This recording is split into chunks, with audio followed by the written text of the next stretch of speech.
নেশা করে গাড়ি নিয়ে পড়ে গেছে, অ্যাক্সিডেন্ট হয়েছে।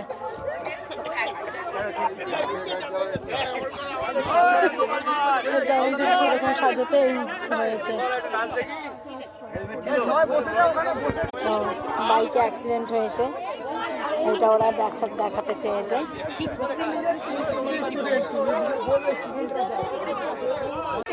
গোপাল ভাঁড় নাচ দেখাচ্ছে, দেখা নাচ দেখা।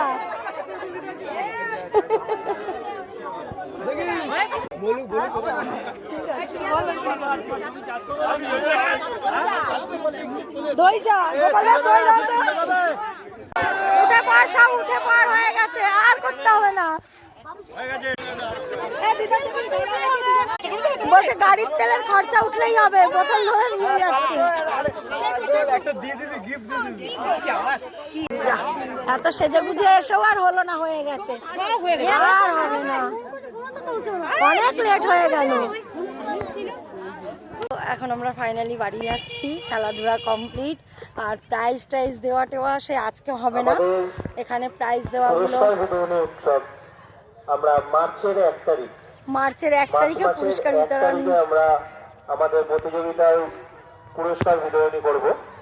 তারই সাথে আমরা একই দিনে ব্লাড ডোনেশন ক্যাম্প এবং ড্রয়িং প্রতিযোগিতার আয়োজন করেছি। গ্রামবাসীকে সেই দিনে আমাদের সঙ্গে উপস্থিত থাকার জন্য আহ্বান জানাচ্ছি। হয়তো মাইকে অ্যানাউন্স করেছে, সেটা আপনারা শুনেছেন, তারপরেও হয়তো শুনতে পেরেছেন, তাও আমি বলে দিচ্ছি। 1 মার্চ এখানে পুরস্কার বিতরণ হবে, রক্তদান শিবির টিবিরও হবে, তো তখনই প্রাইজ বিতরণ হবে। তো এখন খেলাধুলা হয়ে গেছে, এখন বাড়িটারি যাই, সন্ধেও হয়ে গেছে, সন্ধ্যাবাতি দেব। মেয়েটার শরীর ভালো না, আগে এগিয়ে গেছে।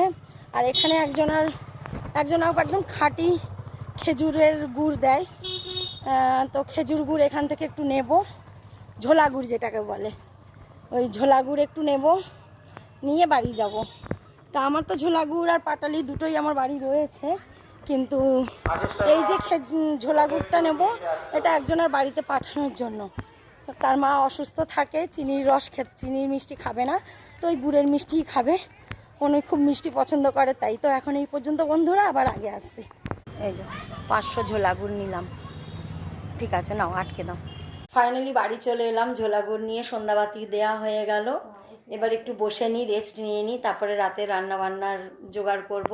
মাংস ভেবেছিলাম, মেয়ের বাবা মানা করলো মাংস নিতে, তো দেখি কি রান্না হয়। এখন এই পর্যন্ত বন্ধুরা, বাই।